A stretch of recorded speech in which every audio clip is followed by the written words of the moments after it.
In this lecture, we would like to discuss the law of conciliation as provided under the Arbitration and Conciliation Act of 1996. So, after completing law of conciliation, we would like to go to the draft arbitration and conciliation amendment bill of 2024. So, in regards to law of conciliation as provided under the Arbitration and Conciliation Act of 1996, we'll discuss the very meaning of conciliation. So, the very term conciliation, even though is not defined under the Act, but the very meaning could be the process of seeking agreement between the parties without recourse to arbitral or judicial proceedings. Thus, conciliation being consensual is an independent procedure to resolve disputes between the parties to the arbitration agreement. So, under the Act, a conciliation proceeding can be initiated by a party inviting the other party to conciliate. Once the opposite party accepts in writing the intention to conciliate, the conciliating proceedings will start.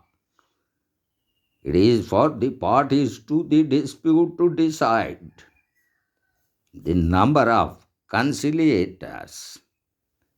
As in case of arbitration proceedings, there can be a sole conciliator or two conciliators, each party appointing one or three conciliators, each party appointing one and the third to be the presiding conciliator.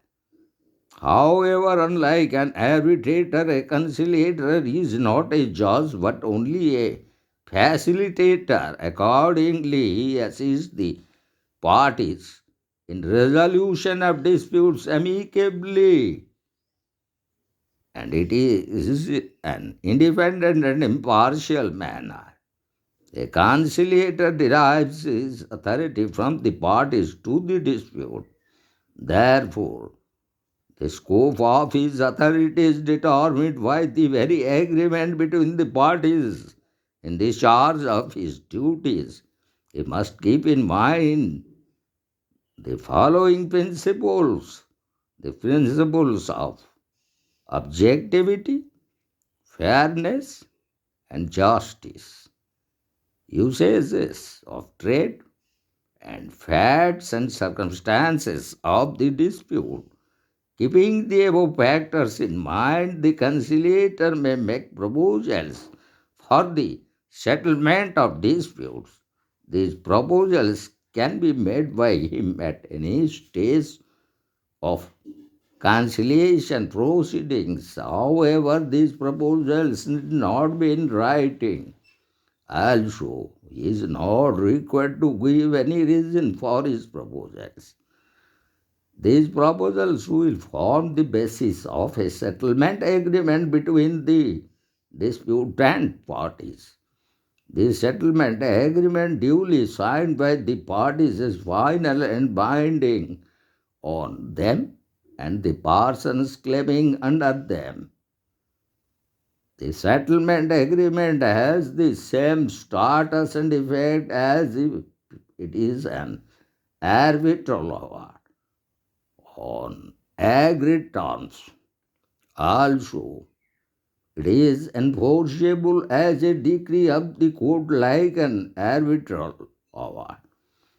And as regarding the very provisions under section 61 of the Act, the conciliation can be resorted to in relation to disputes arising out of a legal relationship whether contractual or not. However, the conciliation proceedings under the Act cannot be suited to where, by virtue of any law for the time being, is in force.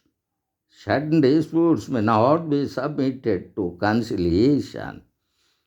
A conciliator is not expected to give a decision but is required to make the parties themselves to come to a settlement. Similarly, a conciliator need not engage in any formal hearing, though he may informally consult the parties either separately or together.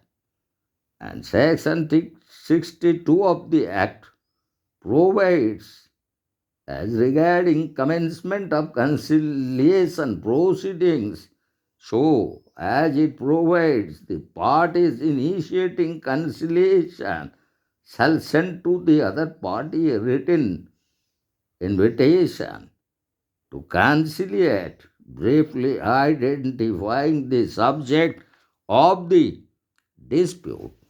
So, conciliation proceedings shall commence when the other party accepts in writing the invitation to conciliate. Also, if the other party rejects the invitation, there will be no conciliation proceedings. Or if the party initiating conciliation does not receive a reply within 30 days from the date on which he sends the invitation, or within such other period of time as specified in the invitation, he may elect to treat this as rejection of the invitation to conciliate, and if so elects, he shall inform in writing the other party accordingly. And now we'll discuss the very appointment and the very procedure of appointment as provided under section 63 and 64 of the Act, and also the very role of conciliators as provided under section 63 of the Act. There shall be one conciliator unless the parties agrees that there shall be two or three conciliators. Where there are more than one conciliator, they ought, as a general rule, to act jointly. And as section 64 provides that either the parties themselves may appoint conciliators or they may seek the assistance of a suitable institution or person in connection with the appointment of conciliators. In conciliation proceedings with one conciliator, the parties may agree on the name of a sole conciliator. In the case of conciliation proceedings with two conciliators, each party may appoint one conciliator, and in case of conciliation proceedings with three conciliators, each party may appoint one conciliator, and the parties may agree on the name of the third conciliator who shall act as the presiding conciliator. Another method of appointment of conciliators is that the parties may enlist the assistance of a suitable institution or person in connection with the appointment of conciliators in such a situation. Any of the following two options may be adopted. In one, a party may request such an institution or person to recommend the names of suitable individuals to act as conciliator, or the parties may agree that the appointment of one or more conciliators be made directly by such an institution or person. And now we'll discuss about the very role of conciliators in conciliation proceedings as provided under Section 67 of the Act. The conciliator has to assist the parties in an independent and impartial manner in their attempt to reach an amicable settlement of their disputes. The conciliator is to be guided by the principles of objectivity, fairness, and justice, giving consideration to, among other things, the rights and obligations of the parties, the usages of the trade, concern, and the circumstances surrounding the dispute, including any previous business practices between the parties. The conciliator may conduct the conciliation proceeding in such a manner as he considers appropriate, taking into account the circumstances of the case, the wishes the parties may express, including any request by a party that the conciliator hear oral statements and the need for a speedy settlement of the dispute. And finally, the conciliator may at any stage of the conciliation proceedings make proposals for a settlement of the dispute. Such proposals need not be in writing and need not be accompanied by a statement of the reasons therefor. And now we'll discuss about the very rights and duties that as found under the Act. So, Section 65 of the Arbitration and Conciliation Act of 1996 provides as regarding the rights of submission of statement to conciliator, as it provides the conciliator upon his appointment may request each party to submit to him a brief written statement describing the general nature of the dispute and the points at issue. Each party must send a copy of such statement to the other party.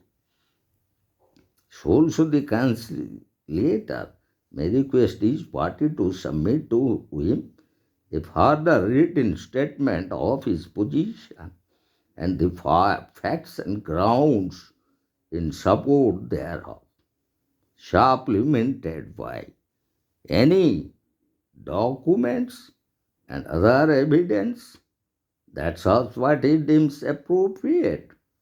The party shall send a copy of such statement, documents, and other evidence to the other party. So also at any stage of conciliation proceedings, the conciliator may request a party to submit to him such additional information as he deems appropriate. And Section 66 of the Act provides that the conciliator is not bound by certain enactment such as the Code of Civil Procedure 1908 and the Indian Evidence Act of 1872.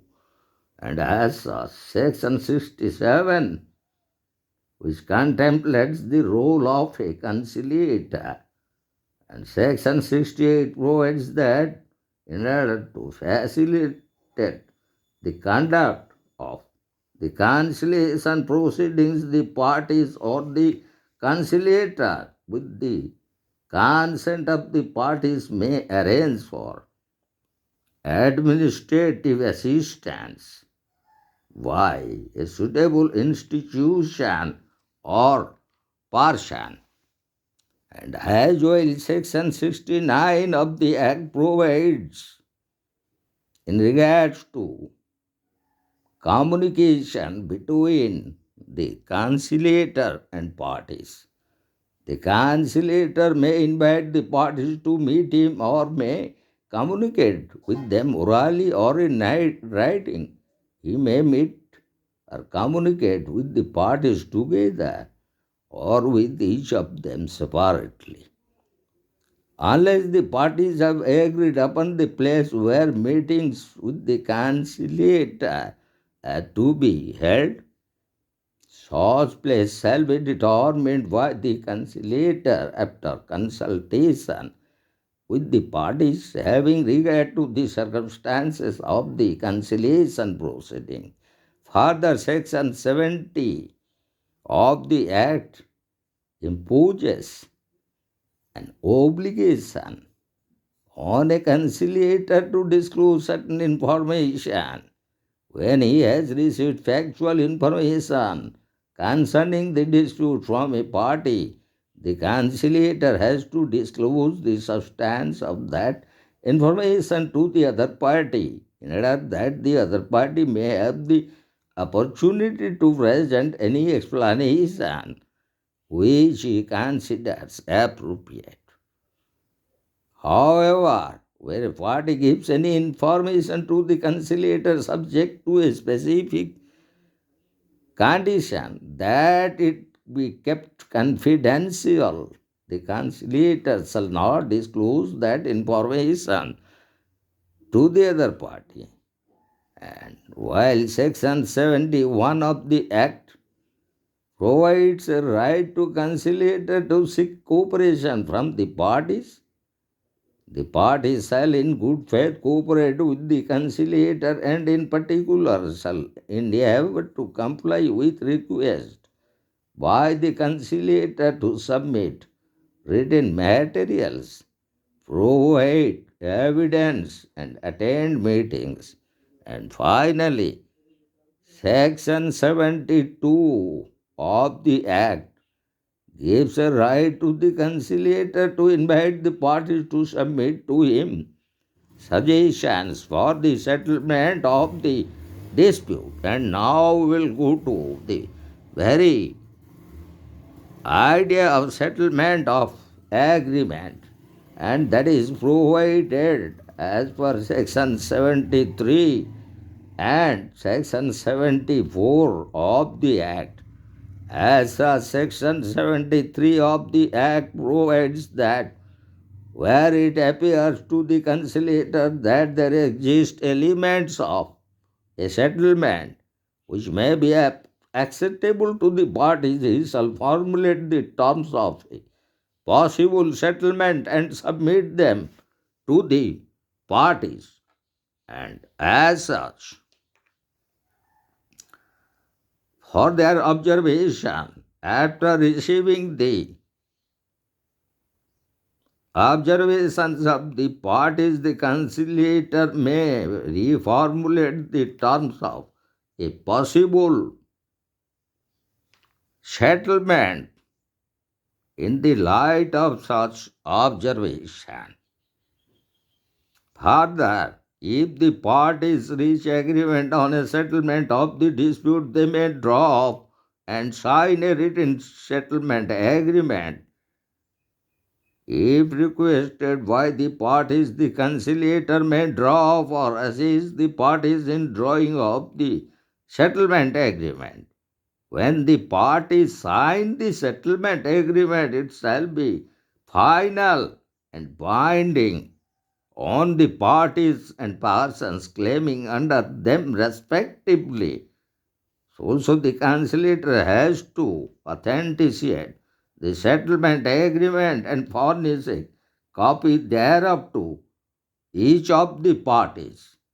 And as such, finally, Section 74 of the Act provides that the settlement agreement has the same status and effect as if it is an arbitral award or agreed on agreed terms on the substance of the dispute rendered by a tribunal as constituted under section 30 of the Act show in regarding the resettlement of agreement in the conciliation proceedings, there are certain things such as important, that is, in relating to the cost of conciliation and who would bear the cost of conciliation. And as such, regarding that, section 78 of the Act provides the following. Upon termination of the conciliation proceeding, the conciliator shall fix the cost of the conciliation and give a written notice thereof to the parties. Also, the cost of conciliation means reasonable cost as provided under section 78, and that is to fee and that relates to the very fee and expenses of the conciliator and witnesses requested by the conciliator with the consent of the parties, or any expert advice requested by the conciliator with the consent of the parties, or any assistance provided in pursuant to the provisions of section 64 and 68 of the Act, and any other expenses incurred in connection with the conciliation proceeding and the settlement of agreement. The cost of conciliation shall be borne equally by the parties unless the settlement agreement provides for a different apportionment. All other expenses incurred by a party shall be borne by that party. And finally, Section 80 enumerates whether a conciliator as an arbiter. So, in that connection, Section 80 enumerates the role of a conciliator in other proceedings. It provides that unless otherwise agreed by the parties, the conciliator shall not act as an arbitrator or as a representative or counsel of a party in any arbitral or judicial proceedings in respect of a dispute that is subject of the conciliation proceedings, and it should be presented by the parties as a witness in any arbitral or judicial proceedings. So, this is all about law of conciliation as provided under the Arbitration and Conciliation Act of 1996. So, we have discussed the very meaning of conciliation and the conciliator, and how he differed from an arbitrator, and also the very procedure of appointment of conciliator. The conciliator may be one, maybe two, maybe three conciliators, and how they are being appointed and chosen by the parties, and what are the very rights and duties of the conciliator, that also we have discussed. And finally, we have discussed the settlement agreement between the parties by the conciliation proceedings before the conciliators, and also the very cost of conciliation, who is to bear the very cost of conciliation, and also finally whether a conciliator is an arbitrator or not. So we have completed law of conciliation. And finally, in our upcoming lecture, we will discuss one of the vital and important aspect relating to arbitration and conciliation, and that is the draft will prepared when it was placed before the Parliament or the Lok Sabha in February 2024, that is the draft arbitration and conciliation amendment bill, which we would like to discuss in our upcoming lecture.